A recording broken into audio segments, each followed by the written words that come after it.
Applause for me. First thing I want to say is I probably haven't done anything like this in about, I'm going to say 25 years. You probably realise at the end of it why. So, who am I? John Mew, ex-Royal Navy. I joined the Navy in 1975, left the Navy in 1985. What was I? I was probably the biggest extrovert you could ever think of. I was a physical training instructor. I was in the field gun, which ran at Earl's Court, which broke the world record in '84. I was a ship's diver, so I used to dive on the bottom of the ships looking for mines. And then all of a sudden, in 1982, I was on HMS Company down the Falklands War. That was a huge turning point. I was actually on the bridge when it happened. We got attacked by 4 or 5 Odrictonian aircraft. We had 4 bombs launched. The first bomb came towards the bridge. I could see it. It went straight over the bridge. I thought that was it over. Not. 3 more bombs came, went in the ship's side. They exploded. I saw the carnage before and the carnage afterwards. 20 minutes later, the ship had basically capsized. That was my turning point. I ran down the ship's side. I ended up in a life raft.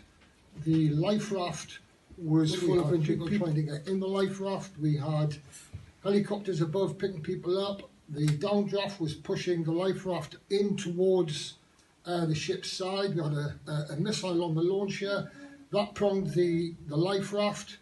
Life raft was going down. We had people getting in. We couldn't let them in. We had to push them away, and we had to get out. Right? That changed my life. I can't really say much more about that, and I'd rather not do that. However, something happened that day which I didn't know anything about. It was all up in the head.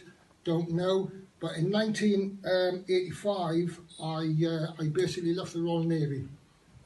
Don't know the reasons why, but I do now. From there, I ended up going commercial diving. I thoroughly enjoyed it. I spent a lot of the time away from home. I got married to Christine. I've got 3 lovely children. And about 2003, I basically had to stop diving. Basically, there was no work available. I had to change.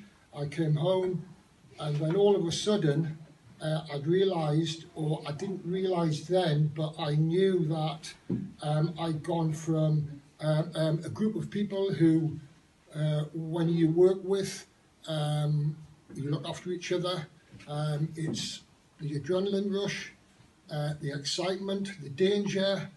I was diving in Iraq, Iran when Cork Island was getting bombed. I was diving in Dubai Doha, when the first Gulf War was on.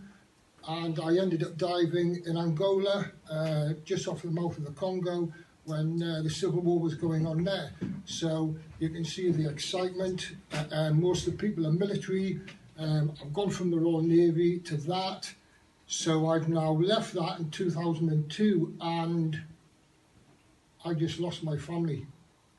That is when I started going downhill. I went into my shell. I found it very hard, difficult speaking to people, getting involved with people. You start, you don't trust anybody.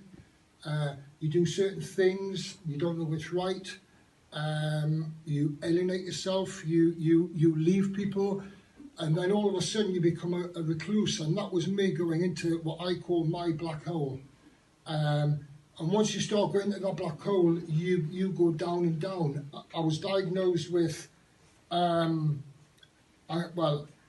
saw a psychologist, and it was sort of anxiety, depression. I had CBT. Nothing came of that. I still went downhill. Then had a lot of time off work because of the depression, anxiety.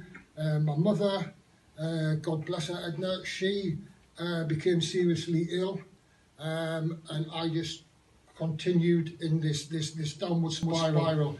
And then there comes a stage in this spiral when you go down, right? You have three options, right? Option one is alcohol. Option two is suicide. Option three is get help. I got the help. I was diagnosed with PTSD, and virtually at the same time, 11/11/2015, my mother passed away. The following year, I went up to combat stress. I did 6 weeks trauma work. I did a residential course. The big effect for me was the trauma work, because I had a lot of things going on up there. So I completed that, and then I basically came home. When I came home, I thought everything was going to be hunky-dory. You have, they put everything into place for you, you come back, and you think, right, here we go. But when I came back, I felt as if I'd been sorted in a way, trauma-wise, but they sort of broke you back down to build you back up. When you get home, it was just like going into that big black world again, because you've then got to think for yourself. You've still got to run around. You've got to do this, you've got to do that. You can't do it because you are going back into that black hole again. This went on for a while, and one of the hardest things for me was I had a rock all my life, right? My rock was my wife, Christine, right? Unfortunately, she was diagnosed with bipolar. That was hard for me, it's hard for Christine. I had to become that rock. I couldn't be that rock. So that helped towards my downward spiral. However, I went from one thing to another. I found forward assist. I got involved with forward assist. It must have been 4, 5, 6 months before I actually got into it. Once I got into it, I started to open up. I was introduced to poly. I was very reluctant to start with. However, once we started opening up, we talked about my life in general right from the start. And we put quite a few things on paper, what I was good at, what I was bad at. And when you look at all these things that I wrote down, I think there's about 30, 35 of them. It's awful to say, but all the good parts of these things, 90% of those were my military time. The excitement, the enjoyment, the danger. So that was my route forward. I've come on leaps and bounds with that, so yes, things are improving.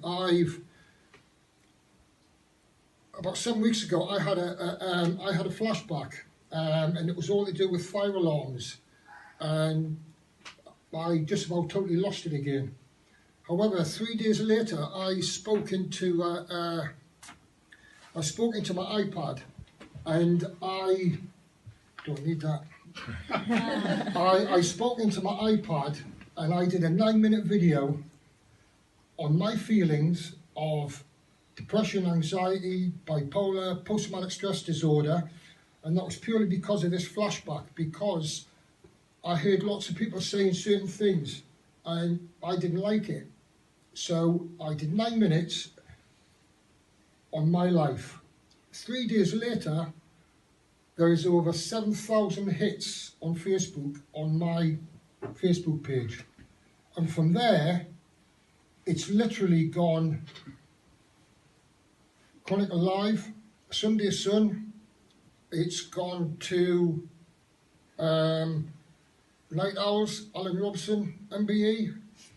That has now gone into a video. I've had phone call from Sunday Mirror, Sunday People, they want to do an article. So things are looking, things are on the up. However, I still have ups and downs. I still have to think. I still don't trust people. I have good days, I have bad days. Going back to being with Polly again, we ended up, we had a good chat about other things. And because I'm a physical type of bloke, and it's the adrenaline, the excitement, I am now basically going to do a challenge next year. It's the 24k load bearing assault on Penny Fen, which is the basically SAS selection route. And I'm going to do that for charity next year for forward assistance, even if I'll be 60 years old. So I am going to do that, right, to raise money for forward assist.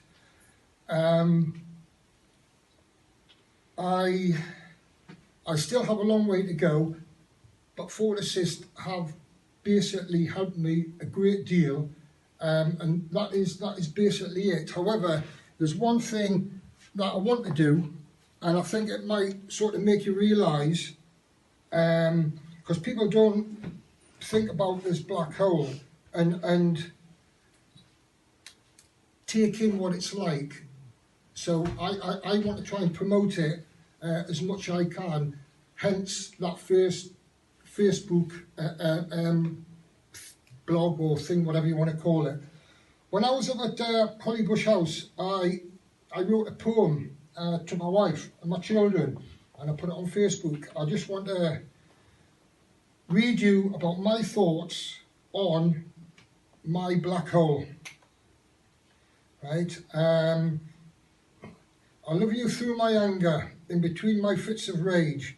I want us to be happy, but I struggle to turn the page. I say you're the answer to everything I prayed. I then get mad and leave the room. I wish I had stayed. My love just wants to hold your hand, but my anger doesn't care. I feel the weight you carry, it isn't really fair. I gave my country everything the day I went to war. I thought the cost would be my life, but it turned out to be more. I look into my children's eyes, it isn't really fair. I'm in my own dark world, they think I do not care. I found the help after 30 years. Hollybush House, thank you, you're the ones who care. Christine, Francesca, Elliot and Larry too, your husband and dad loves you so true. That's it.